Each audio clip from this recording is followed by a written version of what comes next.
Before we get this game started, I just want to point out a few things about this tank and this game in general. Despite being an ace tanker game, this is not what you expect as a, super carry game. Because usually for a tier 7 light tank to get ace tanker is you need at least a 1400 EXP base to be in that category. But this game I only got 1200, and I think the only reason I got that is because this is the first day of this tank's release. Now I want to talk a little about this new tank, the SP1C. Now I had 3 games before I had this one, and the general feeling I got about this tank in regards to its mobility is that it feels a lot like a 1375. Now, what it means is that this is actually one of the slower light tanks because it has less than 20 horsepower per ton ratio. That is a significant decrease from the Scout Panther we had before this patch.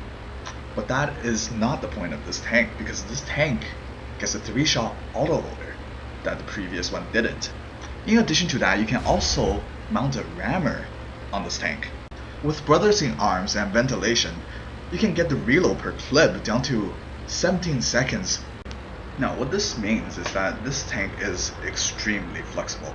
It is able to dish out 720 potential damage in less than 6 seconds. However, keep in mind that this is a light tank and it doesn't have the best aim time in the world, which means that you really have to aim your shots. Enough about the vehicle, let's talk about the game. Went hell with a bunch of mediums and an ISA, and the first encounter is this AMX-30, who went too far by himself and lived a short life. Then we immediately go for a reload. You can't see the exact timer of the reload due to the replay, but I can tell you, it feels extremely fast. Look, we're already almost done. 3 more targets just popped up, but I really don't want to engage. Let's engage this T-54 instead. Against tier 9s, you really have to wait for your opportunity. Due to your low hit points, you can't really make a mistake. Now he's trapped, so we can go flank him. He repaired his traps, so we can't do that anymore. We try going for his traps, but the accuracy is simply terrible on the move, so we try to dish out the damage instead. And we get blocked by our teammates. Now, checking our surroundings, we realize the enemy is pushing heavily around the corner, and our ISA is about to fall down. We need to get out of here, and fast. So what do? Of course, we use our teammates as shields.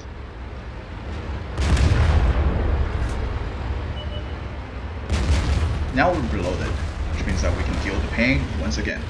We don't want the C-25 to flank our T-54, so that's our target. Unfortunately, the first shot went into the gun barrel, but the rest of the shot connects and taking off more than half of the hit points of the C-25.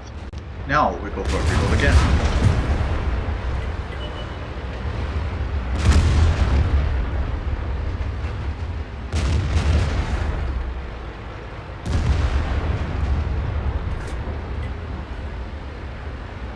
Now that we're reloaded, and we have enough hit points to take a hit from the T-32, let's go and kill him.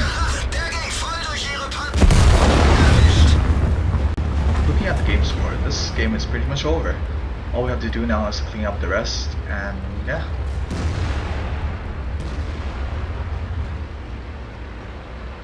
I might as well use this time to squeeze more information about this vehicle in. First, 180mm of penetration means that most of the targets that you know you're going to penetrate, you don't really have to aim your shots. You just have to auto aim like this 90. The gun depression feels really nice, around 8 degrees I believe, and awesome view range, 400 meters.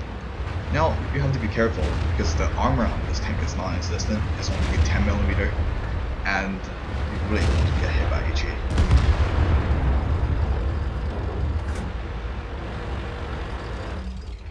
Silly looking tank. Here's the result screen. As you can see, it's not that impressive. I didn't even get a single medal. I don't run premium, so what you're seeing is unmodified. The only reason why I'm getting so much EXP is because of the high multiplier of hitting a higher tier target and a lot of tracking damage, as you can see. Overall, I do enjoy playing this vehicle so far, and I thank you for watching.